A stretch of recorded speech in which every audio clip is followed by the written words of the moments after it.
দুদিন আগে কৃষ্ণকালী মা ভিখারি সেজে ভক্তের বাড়িতে গিয়েছিল। ভক্ত বুঝতে পেরেছে তার গা থেকে একটা সুন্দর গন্ধ আছে, সুন্দর একটা কাঁধে ব্যাগ ছিল, কিন্তু ভিখারির বেশ, কিন্তু মায়ের রূপটা লুকাতে পারেনি।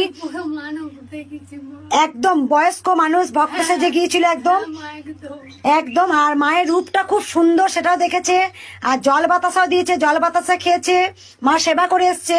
তারপরে জল বাতাসা দেওয়ার পর সেই ভক্ত মাকে পরোটা আলুর দম নিরামিষ করেছিল সেই ভক্ত, সেটাও মা নিয়ে এসেছে। মা প্রণাম করতে গেছে, প্রণাম নেয়নি। তোকে আজকে আশীর্বাদ করে দিলাম, যা তোকে আশীর্বাদ করে দিলাম, তুই কোনদিন হারবি না, সব সময় তোকে আমরাই দেখবো। আমি বলছি তুমি আমাকে কথা দাও দেখিনি, আমার ইচ্ছে তুমি কোথায় যাবে না মা, বলো দেখিনি, আজকে কথা দিয়ে যাও।